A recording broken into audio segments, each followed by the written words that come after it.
Imagine a world where the food on your plate holds the power to heal or harm. Every meal you eat, every snack you reach for, is either creating an environment where your body thrives or one where cancer can take hold. But what if I told you that some of the foods we consume every day could be feeding cancer cells quietly, without us even knowing? Today, we're diving deep into the hidden connection between the foods we eat and how they can fuel cancer growth, using science, research, and expert insights. Stay with me, because what you're about to learn might change the way you look at your next meal. Cancer loves acidity. It's a statement that seems simple, but it's rooted in decades of research and backed by renowned health experts like Barbara O'Neill, who've studied the effects of diet on cancer cells. But why? Why does cancer thrive in an acidic environment? And more importantly, how does the food we eat contribute to this? The pH balance in our bodies plays a critical role in our overall health. In a healthy person, blood pH sits around 7.35 to 7.4, slightly alkaline.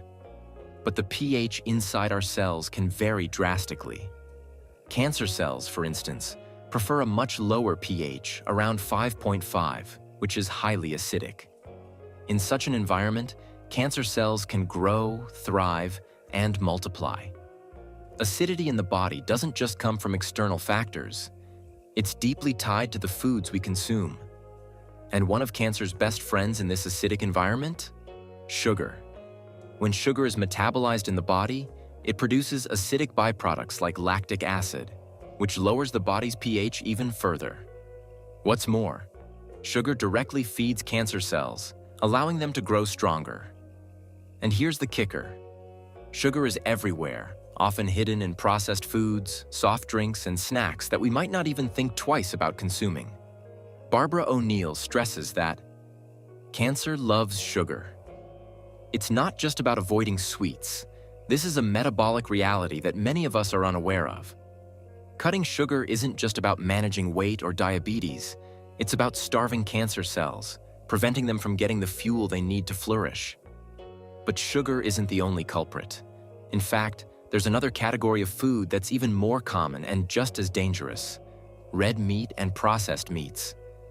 These foods are incredibly high in phosphorus and sulfur, two minerals that create an acidic environment when consumed in large amounts.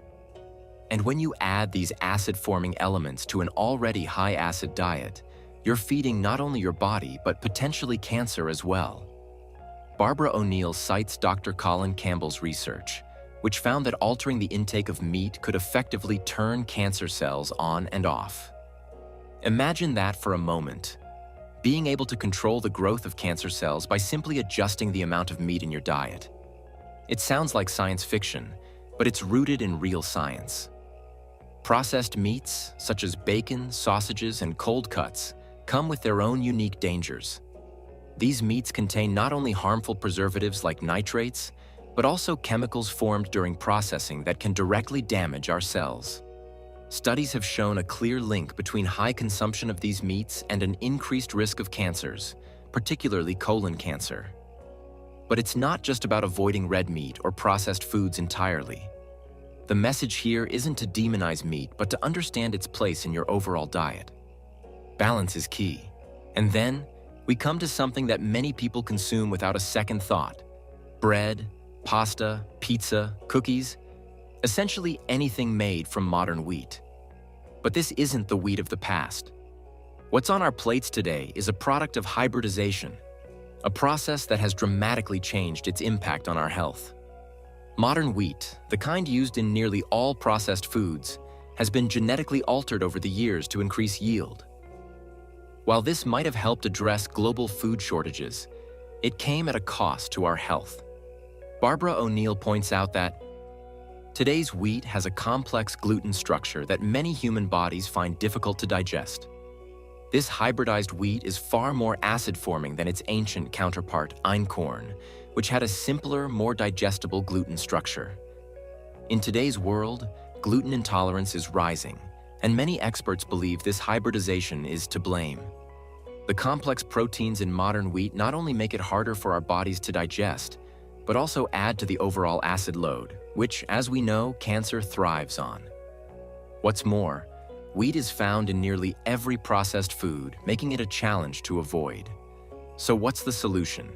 It might not be about eliminating wheat altogether, but being conscious of where it comes from and how much we're consuming.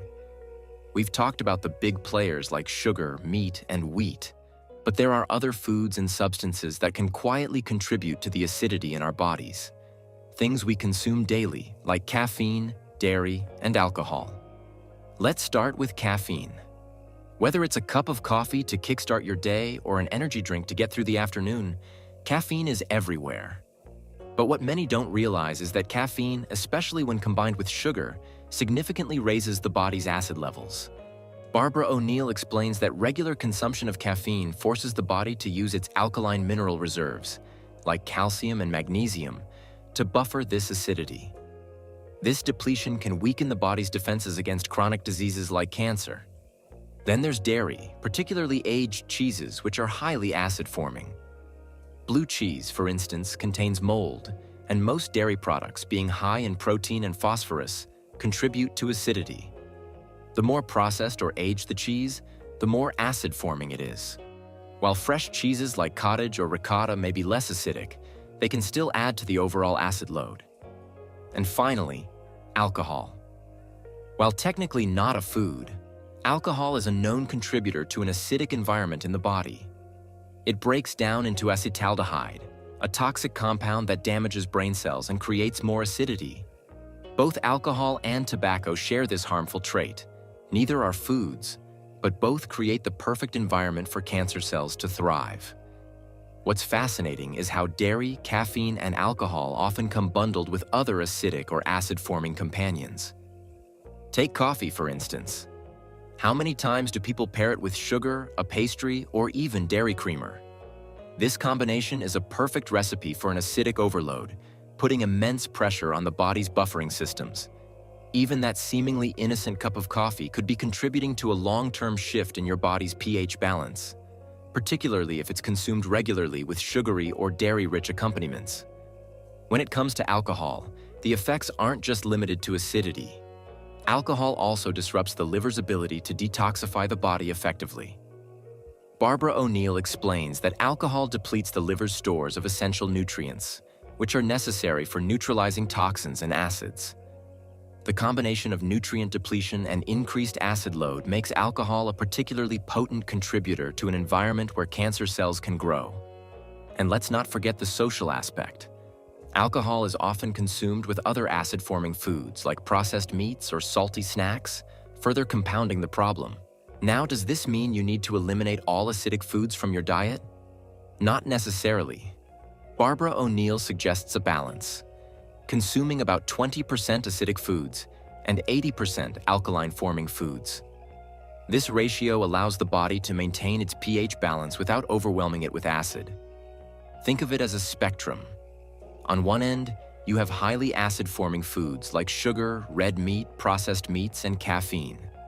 On the other, you have alkaline-forming foods like leafy greens, legumes, and certain nuts. Striking a balance between these can make a huge difference in how your body functions and fights disease. It's also important to recognize that our bodies are equipped with systems designed to manage these pH shifts. Our kidneys, lungs, and digestive systems work together to maintain balance.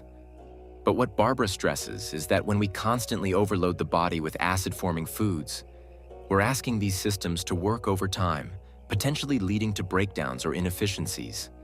This could manifest as chronic fatigue, inflammation, or even more serious health issues like cancer. The balance is about giving your body the support it needs, not constantly pushing it to its limits. The key takeaway here is moderation and mindfulness. It's not about living a life of dietary restriction, but rather about being aware of how the foods we consume impact our health on a deeper level. By choosing more alkaline-forming foods like fresh vegetables and whole grains, we empower our body's natural defense systems and make it much harder for cancer and other diseases to thrive. If you found this video helpful, be sure to like, comment, and subscribe for more insights into how the food we eat shapes our health.